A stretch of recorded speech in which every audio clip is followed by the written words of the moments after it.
প্রথম 5 চালার দুর্গা প্রতিমা সৃষ্টি হয়েছিল এক রাতের মধ্যে। সালটা ছিল 1938। তখন প্রতিটি ভারতবাসীর মনের মধ্যে জায়গা করে নিয়েছিল নেতাজি সুভাষচন্দ্র বসু। কিন্তু জানেন কি, সব জ্ঞানেই দুর্গার সংসার ভেঙেছিলেন নেতাজি সুভাষচন্দ্র বসু। এই সংসার সত্যজিৎ রায়ের অপু দুর্গার নয়, দেবী দুর্গার। অবাক হবেন না, দেবী দুর্গার সংসার ভাঙার পেছনে রয়েছে অন্য গল্প। চলুন আজ তাহলে সেই গল্পটা শুনি। উত্তর কলকাতার অন্যতম ঐতিহ্যবাহী পুজো হলো কুমোরটুলির সার্বজনীন। কুমোরটুলির শিল্পীরা মিলেই এই পুজো শুরু করেন। তখন সেখানকার প্রথম সভাপতি ছিলেন হরিশঙ্কর পাল। 7 বছর পর কমিটির পক্ষ থেকে নেতাজি সুভাষচন্দ্র বসুকে পুজোর দায়িত্ব নেওয়ার জন্য অনুরোধ করা হয়। যেহেতু হরিশঙ্কর পালের সাথে ইংরেজদের একটা দহরম মহরম ব্যাপার ছিল, তাই সুভাষচন্দ্র বসু সেখানকার কোনো ব্যাপারে জড়াতে রাজি ছিলেন না।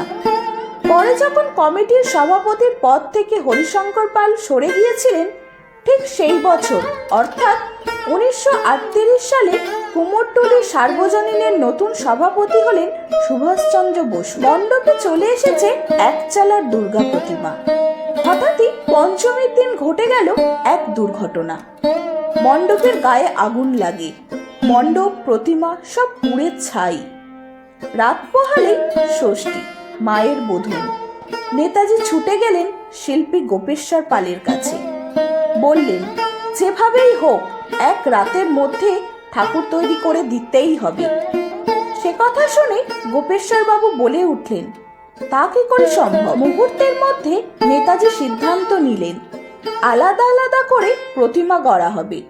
সেই কথা মতো গোপেশ্বর পাল গড়লেন দুর্গা প্রতিমা, আর অন্যান্য শিল্পীরা গড়লেন লক্ষ্মী, সরস্বতী, কার্তিক, গণেশ। সেই প্রথম এক চালা ভেঙে তৈরি হলো 5 চালার ঠাকুর। এক রাতেই সব তৈরি।